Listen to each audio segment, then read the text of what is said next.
Hi everyone, I hope you are well. Today's video is the part 2 of the differences between the IELTS and the CELPIP test. In the previous video, we discussed about the writing module. In this video, we are going to be focusing on the reading module of both tests. So the first difference that I've already mentioned is that in the IELTS test, you have options. You can either opt for pen or paper or computer delivered test. However, pen and paper version is not available for the CELPIP test. So you have to take the computer delivered test only. Okay, now let's talk about the differences here. In the IELTS reading, you get 40 questions and you are supposed to attempt those 40 questions in 60 minutes. There are total 3 sections in the reading. In the CELPIP test, you get to answer 39 questions. And always remember, it also includes one practice question, and that question is unscored. The total time that you have to spend on CELPIP reading is between 55 to 60 minutes. There are total 4 parts in the reading module. Please keep in mind, you might also get an extra part here as well, because the CELPIP test sometimes adds an extra part in the reading module, and one of the parts might be unscored as well, because it is just for the purpose of the development of the test only. So you have to keep in mind that you might get an extra task. It is not always the case, but it can be the case. You don't need to be afraid of it. You just have to attempt the reading the way it is given to you. Now let's talk about the IELTS reading first. In the section 1, you get to solve 1 to 14 questions. In the section 2, you have to solve 15 to 27 questions. And in the section 3, you have to solve 28 to 40 questions. So in order to understand it well, I would like to show you the actual test here. Here you can see section 1, where you have to answer questions from 1 to 14.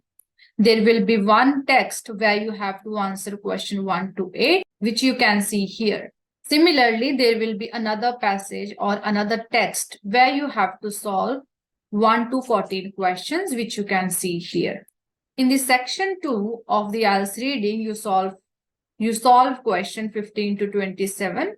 There is one text where you solve 15 to 20 questions, and you can see the example here. And there is another text where you have to solve questions 21 to 27. So the pattern of the section 1 and section 2 is more or less the same only. However, in the section 3, you have to solve question 28 to 40. And there is only one text that you get where you solve all the questions. So here, this is the text that you get, and it is going to be a little longer in length as well. And these are the questions that you are expected to solve here. 28 to 31, 32 to 37, and finally 38 to 40. So now you can understand how the section 1 and section 2 are a bit same here, and the section 3 is a little different. Now let's talk about the CELPIP test here. CELPIP test has been designed in a little different manner than the IELTS test. Here, in the part 1, you will get a reading correspondence where you answer 11 questions. In the part 2, you are reading to apply a diagram.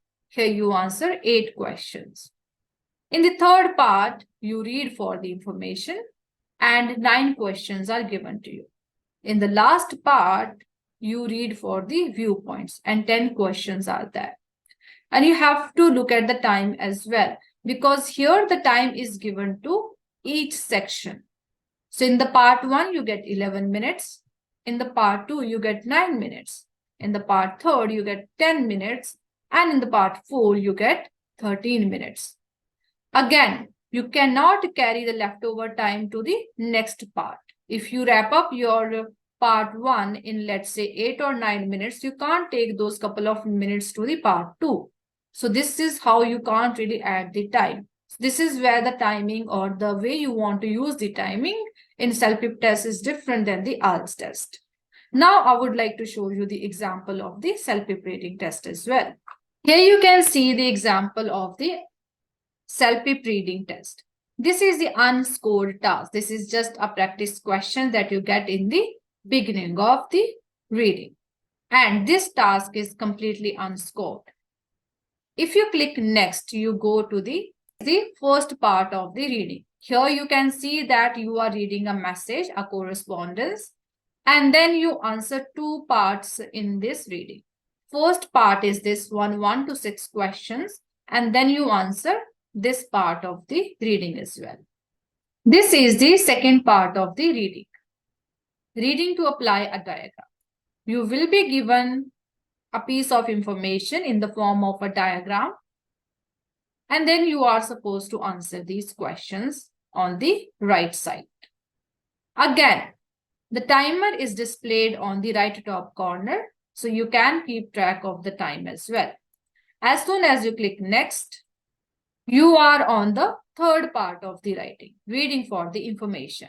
Here you get 4 paragraphs and you are supposed to answer questions 1 to 9. If we click next here, we get the last part of the reading, reading for viewpoints. Again, this task has been divided into two parts. First, you answer question 1 to 5, then you answer the question 1 to 10.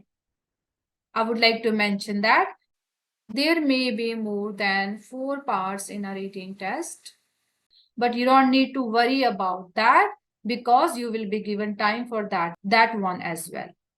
I hope this video was useful to you. I will be coming up soon with another video and another part of this series. Thank you.